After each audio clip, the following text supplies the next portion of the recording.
जी इतना क्लोज पहुंच जाता है। जज के सामने मैं गई थी, वो हाई कोर्ट का जो डॉगर है तो वो फिर भाग गया। मैं गई, मैंने कहा जज साहब, वो भाग गए। अब ये जज मेरा इंतजार कर। मैडम आप आ जाए। इधर से आगे गेट के साथ एक रोड आ रही है। नहीं RVN से आई। आप लोग तो दिया चिकोबर से होकर नहीं है बनी।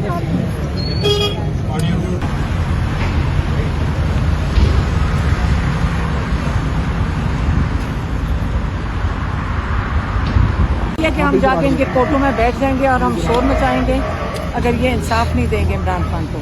इनको शर्म आनी चाहिए कि 11 महीने से इसने रोका हुआ है। क्योंकि और एतजाज एहसन की बात ज़रूर आप सुने, उन्होंने यही कहा है कि जो जजेस जिन्होंने नाजायज़ सजाएं इमरान खान और बाकी लोगों को दी हैं, इनके ऊपर क्रिमिनल केस बनने चाहिए, इनको जेलों में डालना चाहिए। और जो प्रोसिक्यूशन की तरफ से आए थे उनको भी, उनके ऊपर भी क्रिमिनल चार्जेस बनने चाहिए और उनको भी जेलों में जाना चाहिए। क्योंकि ये क्रिमिनल हैं जिन्होंने झूठे केसेस बना के उनके ऊपर सजाएं भी दे दी हैं।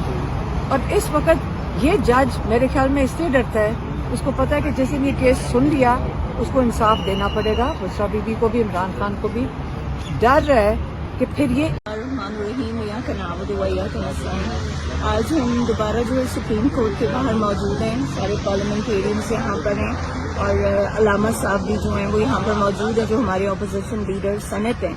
और हम फिर आज यहाँ पर यही इस्तदा लेके आए हैं सुप्रीम कोर्ट के सामने कि इमरान खान साहब को, आप सबको जैसे पता है कि आज रात को फिर जो खबरों में हमने सुना है कि इमरान खान साहब को एक बार फिर पेंस लाया गया, बगैर उनकी फैमिली को इत्तला दिए, बगैर उनके मुआलिजीन को इत्तला दिए, किसी को भी पता नहीं था। खान साहब को लाया गया और बताया जा रहा है कि खान साहब का दोबारा से वही ट्रीटमेंट किया गया है जो लास्ट टाइम किया गया था।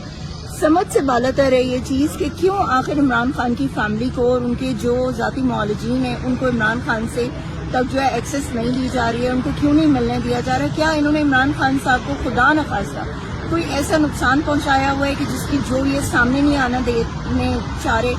कोई तो ऐसी तशवीशनाक बात है ना कि जिसकी वजह से खान साहब से जो है मुलाकात नहीं होने दी जा रही। हमारी बार बार यही डिमांड है, हम बार बार सुप्रीम कोर्ट से भी तमाम जो मुक़्तदर आला हल्के हैं उन सब से दरख्वास्त करते हैं कि बराए मेहरबानी इमरान खान साहब को उनकी फैमिली और उनके मुआलिजीन के दरमियान रहते हुए उनको हॉस्पिटल में शिफा इंटरनेशनल इस्लामाबाद में, जहां पर आई सर्जरी, आई प्रोसीजर्स जो हैं वो बड़े बेहतरीन कॉम्पिटेंट डॉक्टर्स मौजूद हैं, वहां से कराया जाए इनकी मौजूदगी में और इसको इंश्योर किया जाए। उसकी वजह यह है कि अगर आप ऐसा नहीं करेंगे तो यकीन करें कि अवाम का रद्द अमल जो है वो आप बेयर नहीं कर सकेंगे। बिकॉज इस वक्त जितनी अवाम गुस्से में है, जितनी जो है पूरा मुल्क इस वक्त जो है शदीद इज़्तिराब का शिकार है। और सिर्फ पाकिस्तान नहीं बल्कि आप इंटरनेशनल लेवल पे देखें कि बैनुल अक़वामी जितने लोग जहाँ पे जो हमारे ओवरसीज पाकिस्तानीज हैं वो सारे बहुत ज़्यादा तशवीशनाक हालत में, इज़्तिराब में हैं वो कि खान साहब के साथ ऐसा क्या किया है इन्होंने कि ये खान साहब को जो है वो किसी के सामने उनसे मिलने नहीं दे रहे, उनको सामने आने नहीं दे रहे। तो इसलिए बराए मेहरबानी खान साहब की इलाज को हर सूरत में शिफा इंटरनेशनल इस्लामाबाद में जो है उनको दाखिल किया जाए, उनका वहाँ पर इलाज किया जाए। क्योंकि अगर ऐसा ना किया गया तो फिर अवाम के रद्द अमल के लिए आप तैयार हो जाइए और फिर अवाम और आपके दरमियान शायद कोई भी जो है वो मसलाहत का सामान ना कर सके।